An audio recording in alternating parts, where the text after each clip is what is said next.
You've just stepped into the only place where Hornets sting, Panthers growl, and 49ers try not to blow a fourth quarter lead. Welcome to the Buzz and Roar Show, hosted by a guy who loves sports named Ethan. We're talking Queen City sports with just the right amount of bias and way too much caffeine. Let's get it going.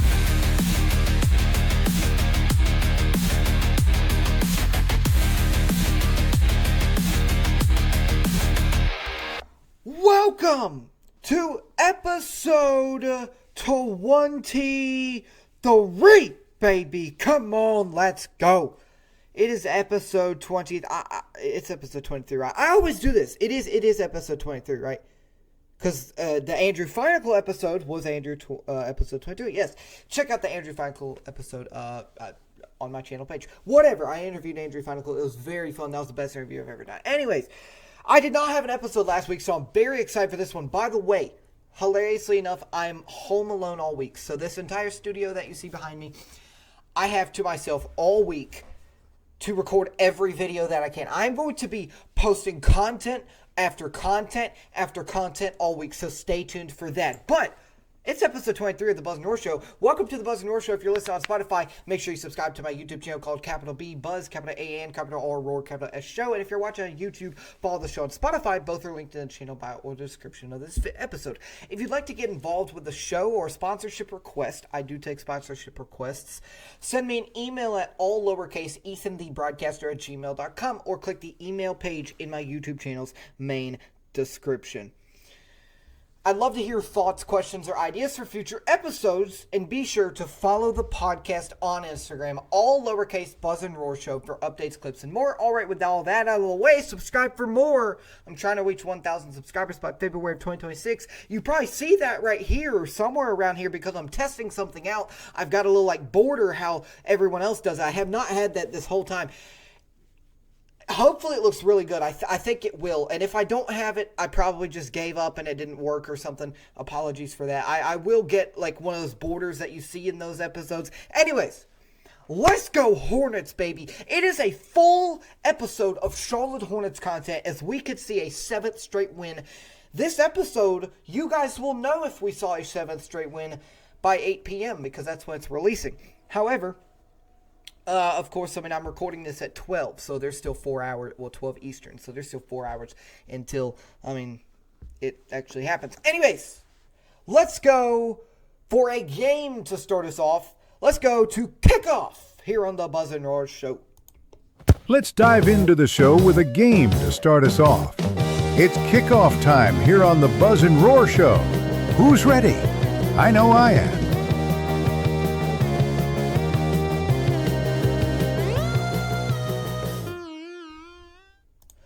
All right, kickoff. Finally back with a game to start the kickoff segment.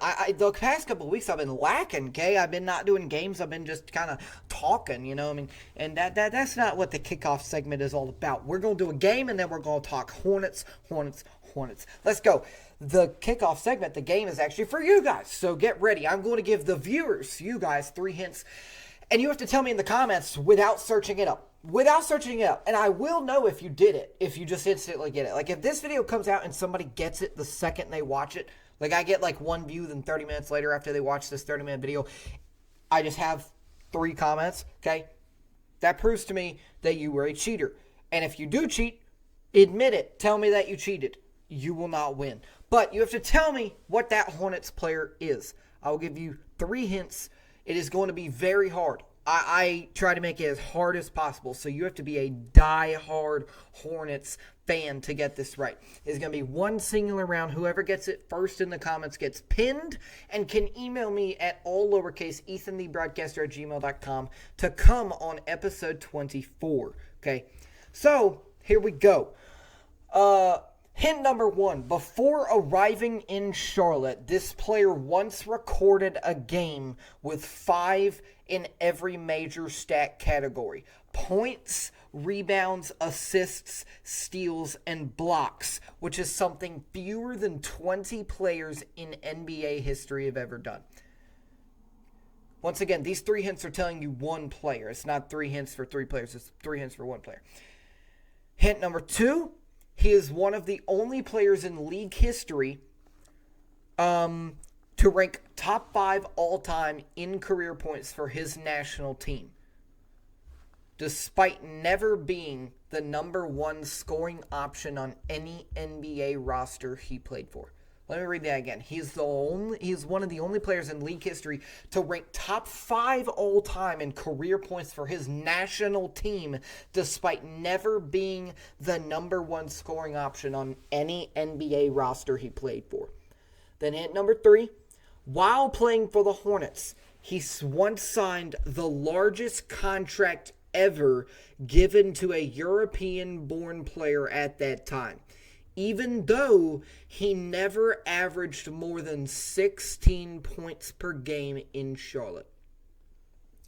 I'm not going to read those again. You have to figure it out.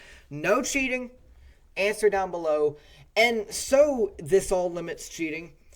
If you do not know, number 1, once again, don't search it up. But number 2, this is only going to be a thing for the first day that this is posted. So after Tuesday, so like when we get into Wednesday, the 4th of February, that's when we will that's when there will be no longer any sort of chance to win. So if there's no answers, then y'all ain't coming on the show or getting a pin or anything or a shout out, whatever. But no cheating. Now let's actually talk about some Hornets basketball. Just wanted to do a little quick game because I ain't done it in a while. Let's go to the scouting report, baby.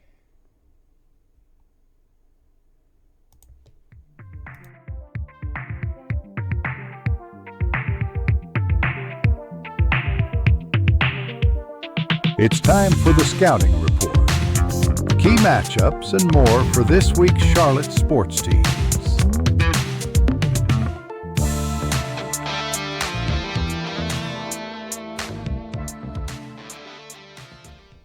All right, scouting report. I want to talk about the 6-game winning streak and how crucial it is that we win these Hawks games, okay? So let me start with the 6-game winning streak. Number 1, we are number 1 in every single NBA stat in January.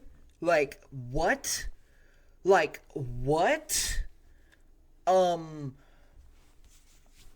Go Hornets, I guess. But I do want to talk about the Hawks games because say that we win the next 2 games against the Pelicans and then the Rockets. Let's say we beat the Pelicans at 3 p.m. Then we beat the Rockets. I think it's the 4th. I think it's Wednesday. It might be Thursday, actually. Hold on. I'm checking right now. But let's say we beat the Pelicans and then we beat the Rockets. Okay. Why would the Hawks games be crucial? It's the 5th on Thursday at 8 p.m. on FanDuel Sports Network. Okay. Perfect. There you go. In Houston. Then we play the Hawks at 7:30 p.m. on FanDuel in Atlanta. Then we play the Pistons, and then we play the Hawks again. So we play the Hawks twice in 4 days. Okay. Why is that so crucial? Well, if you look at the standings, okay, the Hawks are 2 games ahead of us. They are the team we need to pass to get into the play-in. Okay. They're the team we need to beat to get into the play-in. So let's say the Hawks win their next 2 games.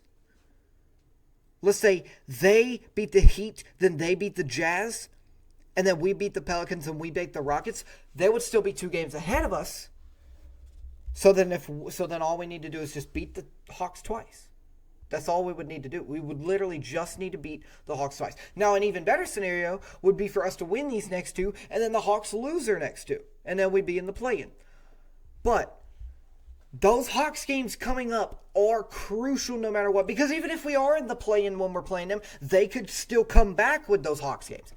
Like, let's say we are in the play-in. Let's say we win the next 2, they lose the next 2. We would be in the play-in by 0.5 games. So they could easily get in the play-in. They would just have to win one of those 2 games. They would have to win that next game against us, and then they'd be in the play-in. Okay? And so those Hawks games are very crucial coming up. Okay? Very, very crucial. Okay? And I mean, honestly, our opponents at the beginning of the year compared to our opponents at the end of the year, I mean, we play not... I don't want to say they're bad opponents, but we don't play as good opponents as we did at the beginning of the year.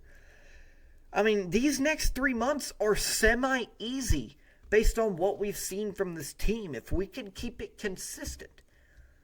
Okay? If we can keep it consistent, then, I think we can beat the Pelicans. I would say we could probably beat the Rockets considering we just beat the Spurs. And, of course, the Thunder and the Warriors we actually lost to the Warriors and the Nuggets, whatever. Then, of course, we can definitely beat the Hawks. The Pistons, they're really good, but they're first in the Eastern, but once again, they're beatable. Then the Hawks, the Rockets again. That's probably the hardest game stretch that we have for the rest of the year. The Pelicans tonight, then the Rockets, Hawks, Pistons, Hawks, Rockets, then Cavs. But then it goes Wizards, Bulls, Pacers, Trailblazers, and then Mavericks. Those are all wins based on how we've been playing. We can beat the Wizards. We've beaten them once. Okay, Bulls are actually also a team we need to beat because they're also a kind of play-in team. Pacers, they are pretty daggone bad. We lost to them earlier on in the year, but then we beat them the second time. And then the Trailblazers, okay?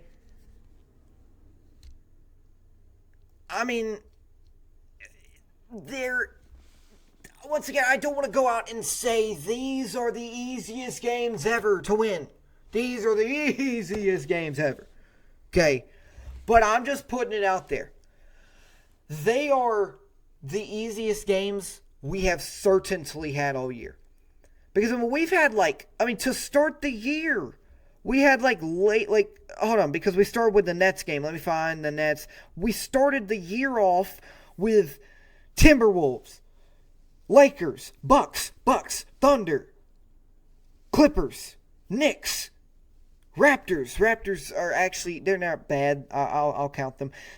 Knicks, Nuggets, Cavs, Pistons, Magic, Bucks, Warriors, Bucks, Thunder, Raptors again, I guess. Clippers, Lakers, Warriors, Nuggets, Cavs. Did you hear that? Did you hear that right there? Clippers, Lakers, Warriors, Nuggets, Cavs.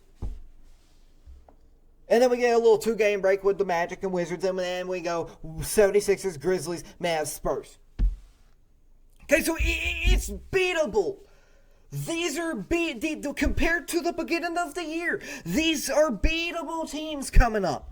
Okay, the Rockets, beatable. Hawks, beatable. Pistons, kind of beatable. I think based on how we've been playing, they're beatable. Hawks, once again, beatable. Rockets, once again, I think we can win one of those 2 Rockets games. Cavs, that's going to be the toughest of those games.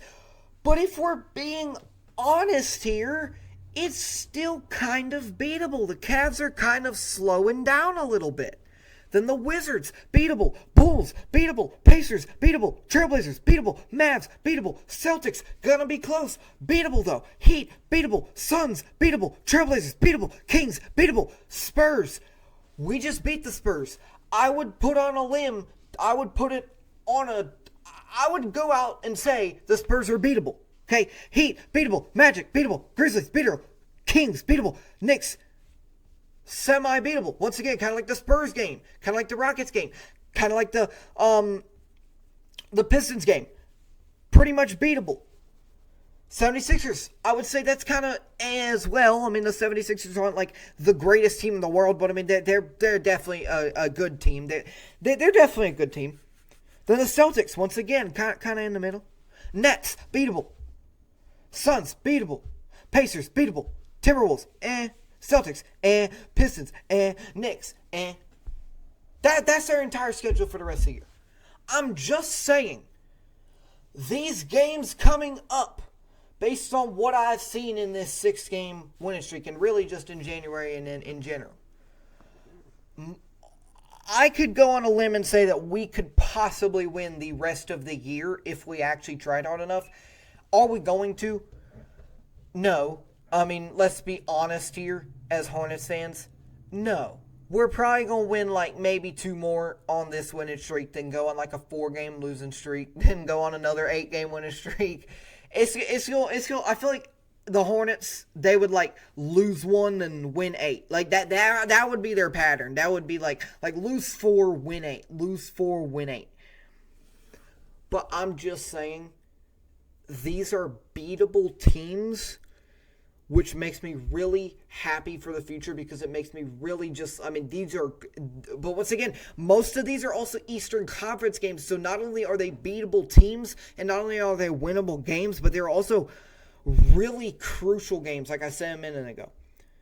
But if I could come up with one key word to describe the next couple months for the Hornets, it is consistency. I talked about it with the Carolina Panthers a while back. Consistency. That's what we wanted all year. We didn't get it. The Hornets, they're on a 6-game winning streak. They're getting really consistent. But the question is, and this is going to sound really stupid, but I'll explain in a second. The question is, can they be consistent with that consistency? How do I explain this? Can they keep that consistency up? Can they have consistent consistency? You know what I mean?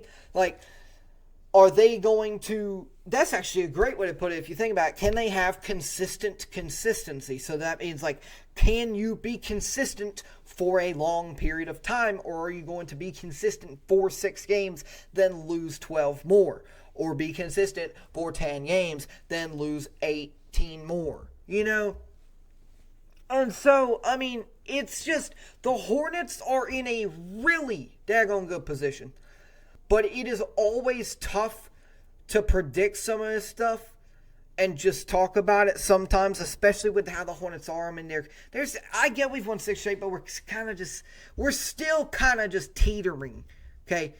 Now, I will say one thing I would like to say is earlier on in the year, what was our problem in crucial games? Everyone complained about Charles Lee taking LaMelo out or not calling a good play or something like that late in the game. I will say, people were calling to get this man fired, and now he's on a 6-game winning streak. Let me put this out there to all of you Hornets fans. If this guy gets fired, we are going to be a poverty franchise again. Okay? He knows how to develop a basketball team. And I truly believe that he was only inconsistent himself at the beginning of the year, and he only couldn't close out games himself at the beginning of the year because at the beginning of the year, you guys don't realize that he wasn't, how do I explain this? He wasn't, he was also a young coach. It's kind of like Dave Canales, okay? I mean, I'm a huge Hornets fan, but I'm a huge Panthers fan. I'm a huge Charlotte Knights fan, whatever. I'm a huge 49ers fan, whatever. Okay? But the Hornets are kind of in the same coaching situation as the Panthers. Because Dave Canales, young coach, never really coached, been a head coach of a team. Charles Lee, young coach, in his second year, never really been the head coach of a basketball team. Okay. And so, yeah. I mean, it is definitely, it's definitely like just a weird thing to think about. How do I explain? It's definitely crazy, and it's definitely a weird thing to think about. Like, should we get rid of Charles? But no. I mean, it's just a question that shouldn't really be asked at this time. I honestly believe that. I think it's just a question that should truly not be asked. Because this team is on fire right now. And I think at the beginning of the year they were talking about Charles Lee and how he wasn't coaching well. He has just proved every single one of you guys wrong. And I absolutely love it. I haven't even said anything about Charles Lee. I have loved this man since he started. Okay? I have loved him. Now. Oh, wow. Breaking news. Drake May is questionable for the Super Bowl. That is wild. I actually just got that notification. due to a combination of a right shoulder injury and an illness. Huh. I'm sure he's going to play that game. Okay, never mind. But besides the point. Now I do want to quickly talk about, like real quickly, the trade deadline coming up. I think it's actually this Thursday or Wednesday. I think it's this Thursday, February 5th. People are rumoring Giannis to the Hornets. People are rumoring Domantas Sabonis. I'm going to be honest. If you want my personal opinion on it, I say if we do anything, there was this guy who came out with something not that long ago. It was something that I personally really agreed with. Let me Hornets Culture posted it. Shout out to them. Let me Ben Houselog posted on Twitter, and Hornets Culture put it on his story. He said, if I'm the Hornets, I'm not even making a move at the trade deadline. Just let the momentum keep going unless you get an offer too good to be true. I mean, I completely agree with that. I've said that since this trade deadline stuff started coming up. Like, since they started saying, no, let's trade LaMelo Ball for Steph Curry and a first pick, okay? And about that real quick, Steph Curry coming to the Hornets, I would love it. But getting rid of a young LaMelo Ball for Steph Curry, who's about to retire probably in like a year, I don't see why you would do it. I don't see why it'd benefit the team. Once again, I'd love it, but not for LaMelo Ball. I'd say for like our first round pick or something. I'm not trading. If I'm the GM of this team, I'm not trading LaMelo Ball for him. However, I will put this out there. Would I trade for anybody at the deadline? I would, but not like that guy said. Not anybody like crazy. Not like, once again, not Giannis. I would, honestly, if I could, I would trade like, oh man, Tijon Salon, and I get Tijon's doing good, but just hear me out. Tijon Salon, a first of like 2 years from now, unprotected, or maybe even a lottery protected pick for Domantas Sabonis. Because honestly, I really think Domantas Sabonis would be a huge guy for our team. I think Domantas Sabonis is a really good player, and I think he would honestly just be huge for the Hornets. However, in general, I will say I do kind of agree with the fact that we should probably not get anyone. However, about the trade deadline, I will say I will definitely be watching out, if I was Hornets fan, for a huge move at the deadline. And the reason being is because this team, the GM, right? Our GM, not that long ago, I forgot exactly how he worded it, but not that long ago, he literally said, because he was asked about the deadline, and he said, because he was asked about the deadline and why he's been so conservative the past couple of years, and he answered something like, I will not tell you that, but I will tell you this team is in a situation where we have to make a huge move at some point. Like, he basically hinted at a giant move coming.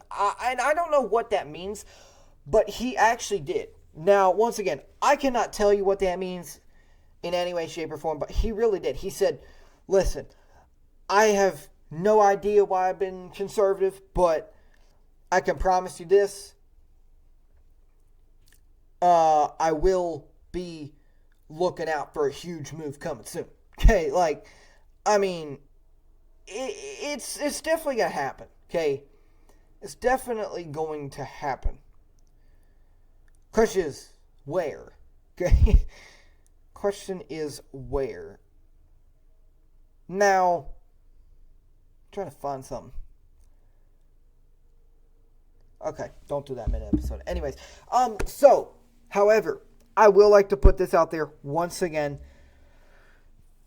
Hornets, don't go out there and get, I feel like Giannis would almost take away from what we're building here. I honestly believe that, I was going to say get Giannis or get Domantas Sabonis, but I'm going to be honest. You want to know who's doing really good right now? You want to know who's doing really stinking good right now? And I was going to say we need a big man. I'm going to be honest. Moose! He's doing real good right right now. Like, it's shocking how good he is. Anyways, let's go and go to the second to last segment of the day. One that everybody seemed to love the first couple times I did it. Let's go to the 2-minute drill. There's 2 minutes on the clock. Let's do some fast-paced, hot Charlotte sports takes in under 2 minutes. How many will Ethan make? I don't know. It's worth finding out. Is he the hot take king? Let's go.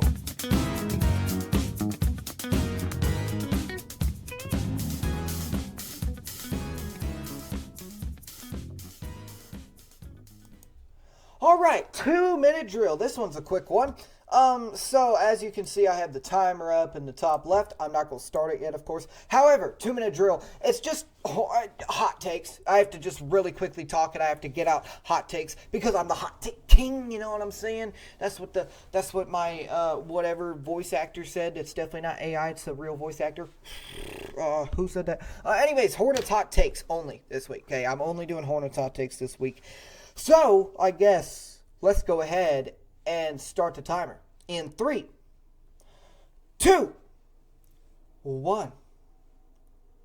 Go. Hornets hot takes only this week. Con Knipple will be an all-time great, and it's mainly because of his shooting abilities from 3 that we've already seen. Like, I truly believe that the Hornets will not only retire his jersey, but I believe Con Knipple, and honestly, let's bring Cooper Flagg into this. I think Con Knipple and Cooper Flagg are going to not only get their jerseys retired by their teams, but also I think they are going to be in the Hall of Fame. Like, I think they are going to be Hall of Famers for life. Now, number 2, like Chuck said on NBA on ESPN, the Hornets will make the play-in guaranteed. Okay, that's what he said, and I completely agree with that. The Hornets will make the play-in guaranteed, and I completely agree with that. I mean, I don't see a world where we don't. We just need to, once again, like I talked about earlier, be consistent. Now, number 3, LaMelo Ball won't get traded at the deadline. I don't know if you remember, but I was on the trade train. Okay, I was on the trade deadline train. I wanted him gone, but he has proven that he can win and perform like absolute craziness if he has a good team surrounding him so that he does not have to carry the team. I do not personally think that LaMelo is a carrier. I think he is like a worker. I think he is not like the guy who actually carries the team on his back, but he carries the team enough and he is the leader. Okay, and he does not have to get injured if he doesn't carry the team. We've seen that. He hasn't got injured in who knows how long, and it's working so well when he does not have to carry the team. Then number 4, the Hornets will go on a deep playoff run, not this season, but next year, okay? I would love to see it this year, but it still feels a little too early because of the developing players. Although we look great, we do look great, it is still very early, and we are still developing players, etc. And so, why do I think we're going on a deep playoff run next year? It's because, you know what I mean, this team has kind of shown it. I feel like we're about to jump like the Pistons did a couple years back, and we're going to be a top team, not only in the Eastern Conference, but in the NBA next season, and that is it. Time! Okay, I got 4 done. I'm the hot take king, baby. Let's go. All right, let's go to overtime here on the Buzz and Raw Show. Let's do it. This is Overtime, where we go beyond Charlotte, bring in special guests, and finish the show off strong.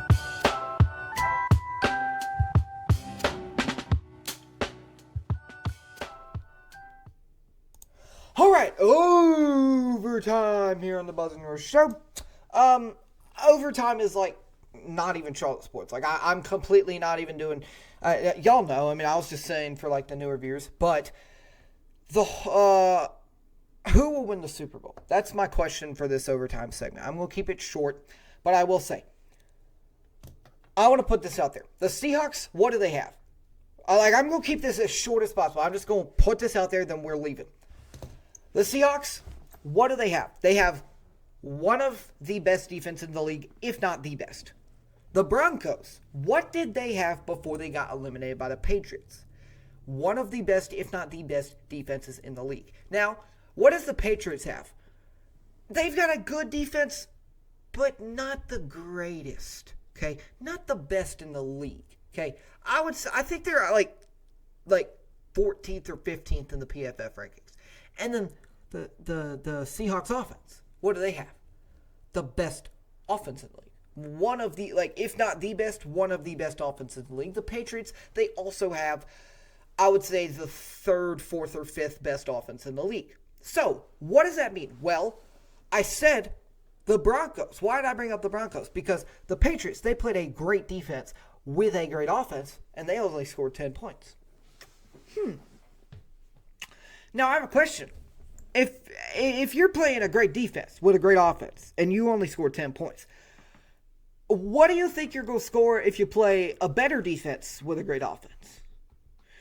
Meaning, what do you think the Patriots are going to score playing a way better Seahawks defense? Because the Seahawks defense is way better than the Broncos. What do you think they're going to score playing a way better Seahawks defense than the Broncos?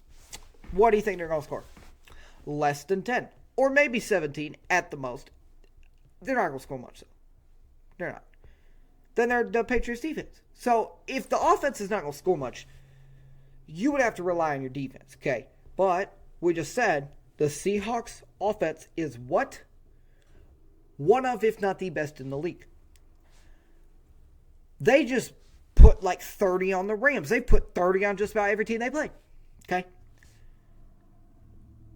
Seahawks against the 14th or 13th best defense in the league. And then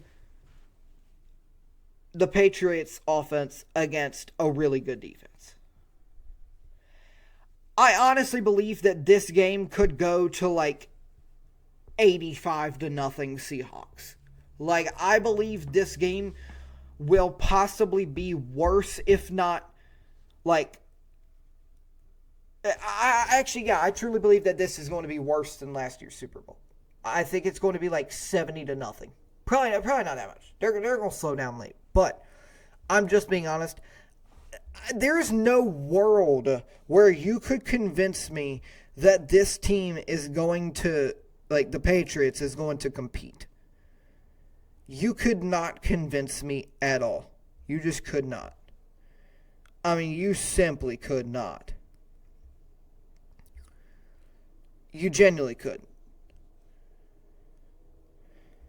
And so, I mean, yes, I do believe this team is going to still be pretty decent, I guess, in this game. I don't think they're going to absolutely suck. But I'm telling you right now, you can believe me or you cannot believe me. It's not going to be pretty. It's just not going to be pretty.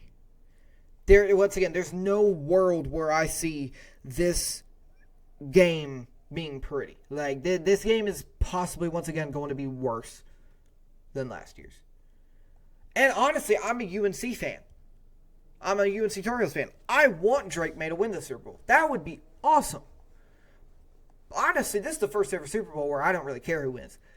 Of course, I want the UNC guy to win. I want Drake May to win. But if we're being honest, Sam Darnold's probably never going to get back to this spot. You know who is Drake May?